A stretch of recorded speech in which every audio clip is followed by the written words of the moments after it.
Organic compounds are any compounds that contain carbon, and they can be either broken up or built up by two processes. The first is hydrolysis. This is the process of breaking down a macromolecule by adding water.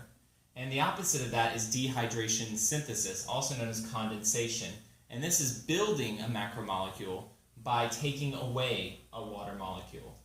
Before we start talking about the different organic compounds, it's important to recognize functional groups. These are groups that are very common in all organic compounds, and they're very specific to providing the structure, shape, and function of the organic molecules. So there are four main functional groups that you need to be familiar with. The R represents what we call a changing group or a variable group. This is the group that will change based on what it's attached to or what it's bonded with. Anytime you see an N and two H's, that's an amino group, and this has a basic property.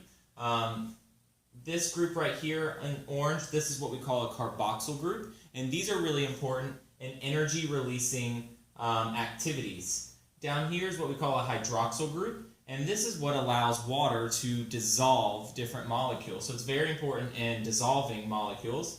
And this phosphate group here is really important in energy releasing activities, specifically by breaking down ATP.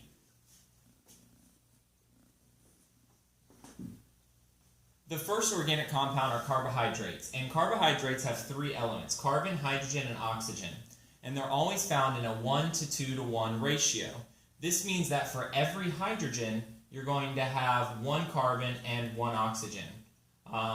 Or every two hydrogen, excuse me. So an example is C6H12O6. There are twice as many hydrogen as there are carbon and oxygen.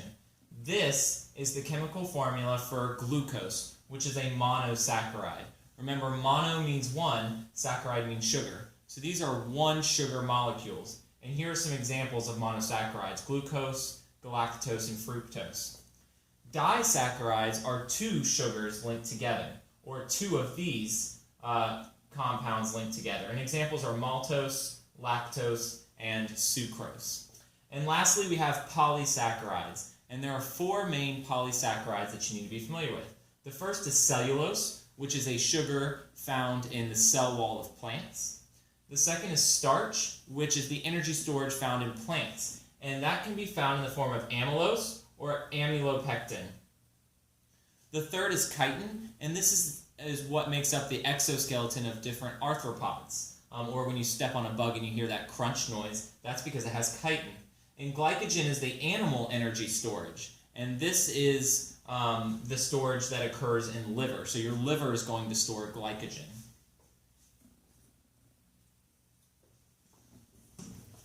The second organic compound are lipids, and lipids are hydrophobic, which means that they're water-fearing. So they are going to separate out of water, and they're composed of a glycerol and 3 fatty acids. So this structure right here is the glycerol, and the fatty acid are the carbon and hydrogen chains, though there would be 3 of these linked together. The glycerol component is an alcohol, and the fatty acid is a hydrocarbon, which means hydrogen and carbons mixed together, and it has a carboxyl group. So here's, this is where that functional groups come in. You can have saturated versus unsaturated fatty acids. Saturated fatty acids are fatty acids that have only single bonds between carbons, and unsaturated have double bonds, which means that they cannot hold as many hydrogens. And so saturated fatty acids are of concern for health reasons.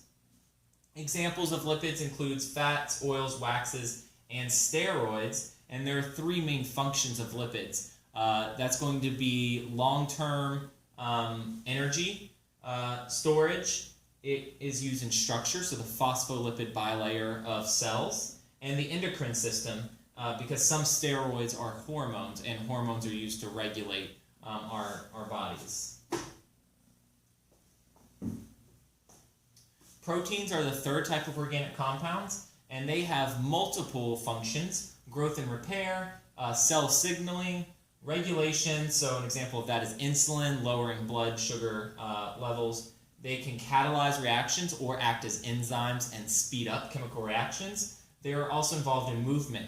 So we have these filaments in our muscles called actin and myosin, and they are proteins that allow us to contract and relax our muscles.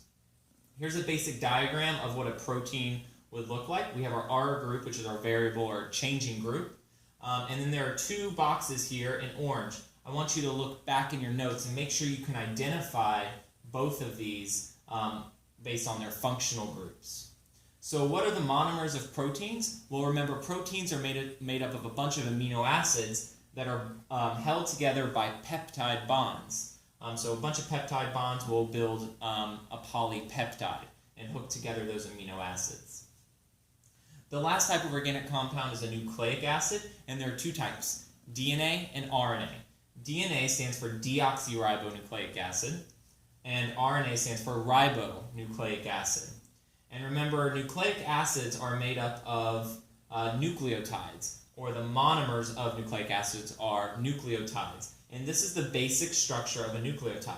We have a phosphate group, we have a nitrogen base, so our A, T, G, and C, or a uracil, a U if we're talking about RNA. And we also have a 5-carbon sugar, depending on if it's deoxyribose or a ribose sugar.